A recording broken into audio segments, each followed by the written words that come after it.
I wanted to talk about how you use the St. Louis brass in Last of the Red Dots. It's going to be released March the 8th with the rest of the record.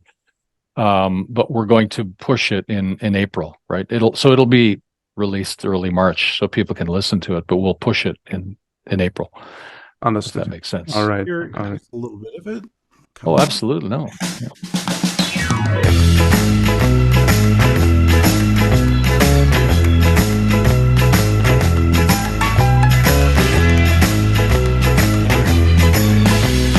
Organization is my middle name. Once I was a slob, only myself to blame. I saw Marie Kondo, I'd never be the same. I got dots on a board, yellow, red, and green. My place is neat, my fridge is clean. I get great satisfaction, do you know what I mean? Tidy. So, yeah, I mean, about the St. Louis Brass. And by the way, I teach at San Luis College of Music in Rome. So when we talk about the St. Louis Brass, we're actually talking about St. Louis, Missouri in the United States. And so that is, we have, I don't know if I should like keep it a secret, or if I should reveal the truth here. I guess I'll reveal the truth. But the St. Louis Brass Band is actually one person. Yeah, and his name is Jeffrey Simpfer. And so, but he's amazing. He's an incredible player. He's a trumpet player, but he also plays saxophone. He can also play trombone. He can play alto and tenor sax, and so we were just talking, and he's like, and if you want me to, I can also do tenor sax, and I can also do alto, and I can also do trombone. And I was like, really? He's like, yes. And I'm like, and you have those instruments? Like, yes, they're here in my studio. I'm like, let's give it a shot. And so he does everything as overdubs, right? Now, when I get it back, it's a little bit tricky on the mixing side to kind of make it sound like it's a group of players, Mm, but I mhm. managed to do it. And I actually wound up investing, just bought a ribbon mic for him, because when you mic horn players, there's different choices, and the number one choice for brass, usually most engineers will always pick a ribbon mic. There's basically different kinds of microphones. I won't get too technical here, but a ribbon mic doesn't have a lot of bright top end. It's really good on the mid ranges and the mid lows and stuff. And so he records with a ribbon mic and then with a dynamic mic. And I have him place one about, because this is the thing, I have to play engineer from here. And then, I did the same with Pascal, and I got all the tones set up in advance. Yep. So we get a very consistent sound with our horns. Now, as far as writing the parts, you can hear there's some sort of really interesting rhythms, and also some voicings and chords that are not, let's say, so expected, especially the triplets. Bum bum bum bum ba da. So, and that was me really, like, I mean, I really wrote every note of those horns, and there's very little wiggle room. Now, on some tracks where he plays, there is wiggle room, but on this one, I was pretty, like, because I really like these horn parts, you They're, know. they're fantastic. And And Jeffrey on the trumpet, especially, so funny. I mean, that. oh yeah, we got to play some of that. Yeah, hold on a Yeah, second. yeah, absolutely. Right. So, and actually, let's point out. Hold on a second. There it Mr. is. Mama's a fire chief. Ah, but I got me. Right. So the core parts. I get great satisfaction. Do you know what I mean? That's all very, very carefully written out, and I didn't want deviation from any of that. But then I said to him, you know what? Why don't you riff a little? Because I do like to always give some space, you know. And I said, why don't you just riff in between where Pascal's singing? And that's what we got. Tidy and clean is my leitmotif. Daddy's a dentist, mama's a fire chief. So that's all him. I did not write those lines. That's all him doing his thing. And That's it's genius. great. And then It's I wonderful. gotta play the end. I gotta play the end. Hold on. After the red dots, Oh, we didn't play the hook. mess with me, baby, deliver the coup de grace. It's the last of the red dots. It's the last of the red. It's the last of the red. It's the last of the red. It's the last of the red dots. Last of the red. It's the last of the red. Last of the red dots.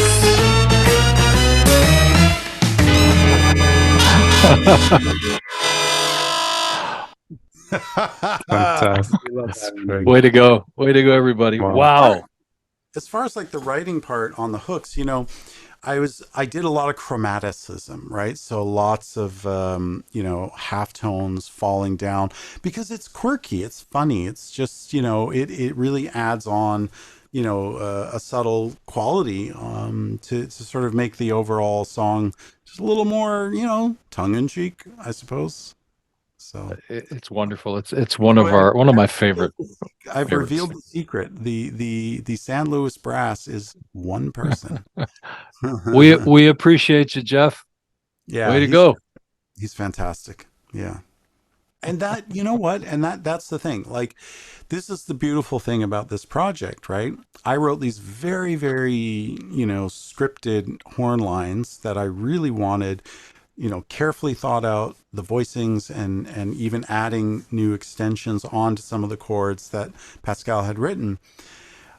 But then I also said, hey, Jeff, you know what? Why don't you also kind of go crazy? And you don't really notice the parts that stick out is not my scripted brass parts. It's his having fun, you know, letting loose a little bit, right? And that's what gives it the character. So this is why I love this project, because I only hire students. That's it. I will never work with session players ever, you know, because I think it's my duty as an educator to give opportunities to my students, and I consistently do it. And so he's a student of mine that, you know, I've known him, I don't know, 2 or 3 years, and I gave him a chance on this, and he's just been fantastic. And so he's adding his own thing into it. So, you know, we have all, I don't know, like maybe 6 people, and they're all putting in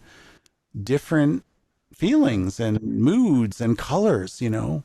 It's part of our mystique. So we spring forward into the future from the past. So we take these retro styles, and these young players pour their creativity, their humor, their love of life into them and create something different. That's part of our secret sauce, you know, and that's testament to David as the maestro, you know. Thank you. Stop it. Now, the opposite of Last of the Red Dots, the humor, the high spirits, the jokes, the Midsummer Night's Dream, is the darkness and somber and moody, bluesy Colosseum Blues, which we've talked about in previous podcasts, but I thought we could tie the two together, some of the production. So the Colosseum is a metaphor. Obviously, it's the symbol of imperial Rome, and it's a metaphor for many things, for coldness and cruelty of power, for sacrifice, It's sacred, obviously, to the Christian church. And it's iconic. It's one of the seven wonders of the world, and people associate Rome with it. And the song comes from David's stories. He was telling me what it was like to be a musician and a composer establishing himself as a foreigner, which turns out to be very important in Rome. And his stories were so compelling that I wrote this song about it. And the core metaphor is Saint Peter. And the chorus is, I'm a pale gladiator in the burning sand. The crowd is on fire, money changing hands. St. Peter walked these avenues till they made him an offer he could not refuse. St. Peter is crucified, that doesn't happen to David. David becomes a big success because he's who he is, but it's the story of establishing yourself in this magnificent, imperial, but cold and dangerous city. And I'll pass the baton. Yeah. Yeah. So I've lived in Rome for 8 years, and I worked with a film producer out here who said to me, they say if you conquer Rome, you conquer the world. And so Rome will test you, is what this person said to me. So and it was very difficult. My first 3 years, like almost it almost broke me. Because I trusted some people that, really betrayed me in a brutal way, the worst betrayal I've ever experienced in my life. And it seriously almost broke me. My current business partner, Emanuele Viale, shout out to him. He was there for me in that really horrible period. But, yeah, and so, it's not that I conquered Rome, but I learned how to live here, and I would say that not only have I survived, but I've thrived. My business is solid, and I work with Pascal, and it's things are good for me. I'm not complaining. The arrangement is magnificent, David. Yeah, I mean, and again with the horns, with Jeff, the main riff, ba da da da da. So it was what I wrote, and he did da da da ba ooh, ah. Like he bent the notes, and I didn't tell him to do that. He did that, and again, that's him putting his own personality, into the music. So, yeah. I especially like the chorus. I think it's really catchy and powerful, and captures the spirit. I don't know if you have it teed up there, but wow, everything about that is just great. Play a few bars here. Colosseum Blues.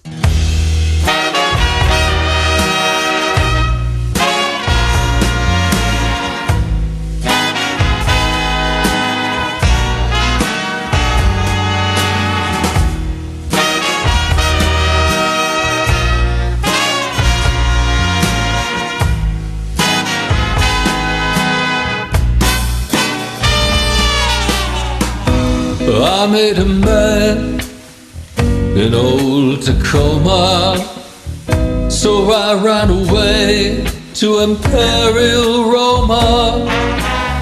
I walk about the top of climb the seven hill, a dreaming of angels and daffodils. I found me a job at Santa Cecilia, teaching the blues to Adele and Amelia, hoping for offers I could not resist. I ran into a velvet fist. I'm a pale gladiator in burning sand, crowds on fire, money changing hands. St. Peter walked these avenues till they made him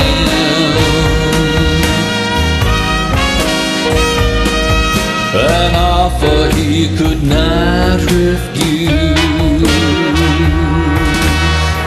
So there you go. There's a verse and a chorus. And you know, when I was mixing this song, and I'm hearing these lyrics like literally a million times, and I'm just like, oh man, that's just I relate to this song so much. It's like kind of like my story, you know. And I said that to Pascal one day. I'm like, I really feel like so related to the song. He's like, yeah, well, I wrote it about you, so I wrote it about all those stories you told me about life in Rome. So I was like, that's why I read. Yeah.